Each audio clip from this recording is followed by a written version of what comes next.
With millions of acres in the United States to hunt, you would think it'd be easy to pursue the animal that you are hunting. That is simply not the case. It takes hours of scouting and understanding the animal's behavior, food sources, weather, the list goes on. Easy? I don't think so.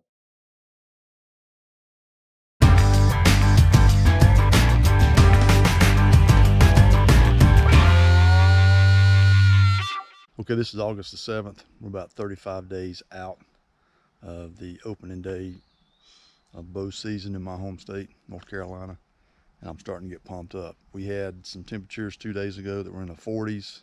You know, when you go outside and feel that cold, crisp air and see your breath, it starts getting you fired up and ready for deer season. So what I'm doing today is I'm coming back up to the location we went to a couple weeks ago, set up a trail camera, so hopefully I've got enough data now, 14 days worth of data, and we're going to hope that we've got a buck on there. But I will tell you this, number of deer sightings and then how many bucks and how many does, that we probably need to harvest some more does. That may be the game plan to start out the season. Now obviously we want to get a good buck. Everyone wants to get a good buck, but at the same time we want to be able to manage the deer. And I'm on National Forest. This is North Carolina game land. So we're gonna go up here, take a look at this trail camera. I've already seen 3 does this morning. Haven't seen any bucks. I would like to look around for some mast, soft mast. We looked the last time, found one apple tree that had some apples. It'd be really nice to find an early apple tree that may be dropping. That would be a perfect place to set up for the opening day. Now I have seen good evidence of red oak acorns. So these are greens, or obviously these are falling when we have a heavy wind or the occasional rain. So I've got that location marked. Now the area that I hunt in is dominated by red oaks. So I get fired up when I see those red oaks. And the one caveat to that is we've got so many red oaks and they bear every other year. So if you have a large number of them bearing, then it's a little bit more difficult to pinpoint the areas to set your tree stand on, because the deer can go to any one of those locations and feed. So white oaks bear every year, I think, but we don't have that many white oaks. So the white oaks that we do have, I'll check those and see if there's acorns there also. But right now I want to get this trail camera, and then after I get the trail camera, I'm going to try to hike around and see if I can't find some soft mast. I still think there's possibility maybe in one of these hollers, or maybe there's a smaller tree that's been protected by the other tree canopy that may have been protected from the frost, and we may have some early apples. So we're going to ease up here. Okay, there's the camera. So we're in good shape there. Everything that I brushed it in with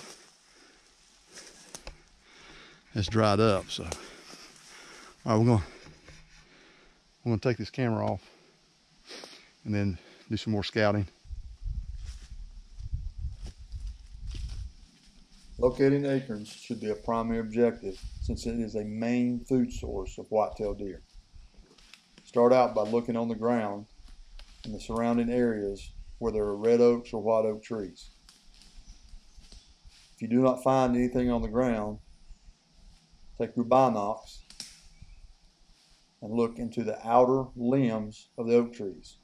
If they are bearing this year, you should see pods of acorns hanging on the limbs.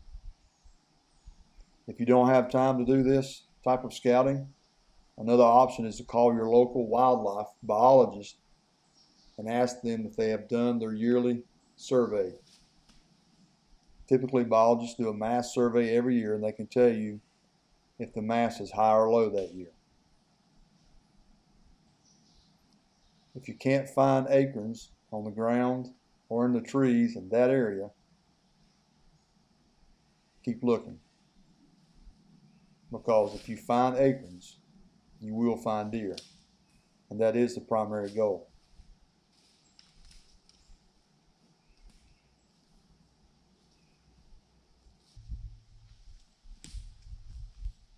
While scouting, look for trails that are perpendicular to ridges. Unless pursued by a predator, white-tailed deer typically follow the path of least resistance. In mountainous or hilly terrain, locate benches and saddles, which are primary corridors for white-tailed deer. Finding trails in these areas gets you one step closer to seeing deer and ultimately to harvesting one. Be diligent in your scouting because the last thing you want to do is hang a stand where you think deer may be. Doing this most often leads to long and unsuccessful time in the stand. Okay, I've been here scouting for a couple hours now, and then one of the areas that I've got to improve on is my early season bow hunting, and that's why I'm in here.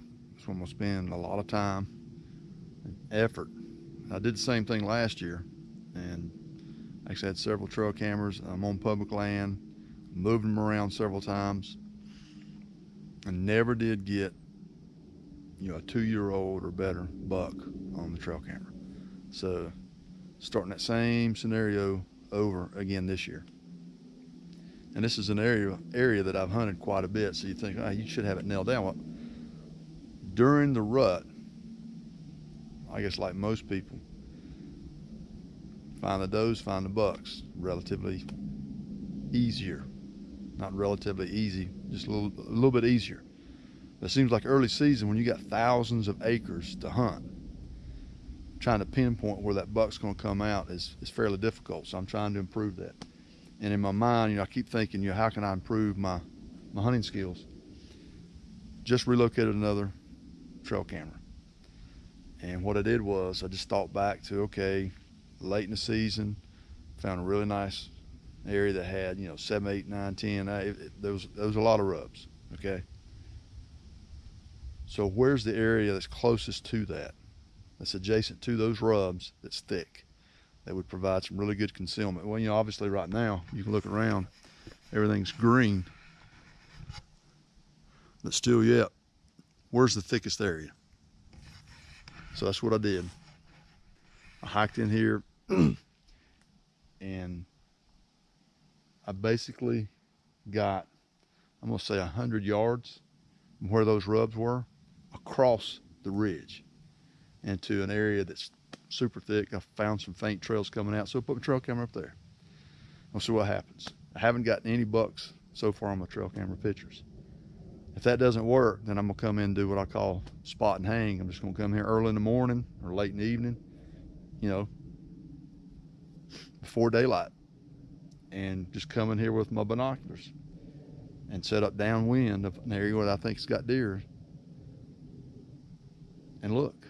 And if I can find a buck, if I can find an area that I believe has got a buck and get one in my binoculars or get a visual on him, then I know where to hang the stand. So there's a lot of work, there's a lot of time and effort that's put into this and trying to locate. Once you have an area and you've been successful in the early season, then it gets relatively easier, I guess, because you've got that experience, you've got that historical data. But when you're hunting in a new area and you don't have that data of previous success, continue to scout and look for areas where deer have browsed on the local vegetation. If possible, try to determine the direction that the deer were traveling by the tracks or rubs.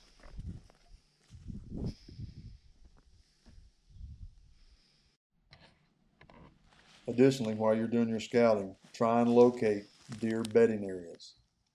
These are primary areas where you can potentially ambush a buck as he works his way back to the bed or as he works out of the bed going to a feeding area.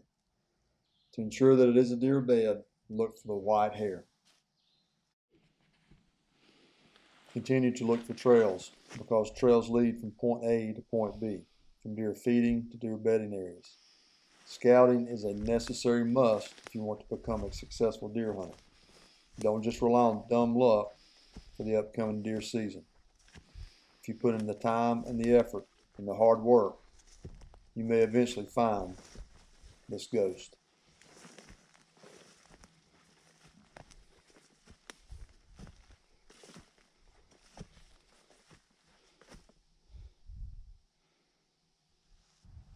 See you next time.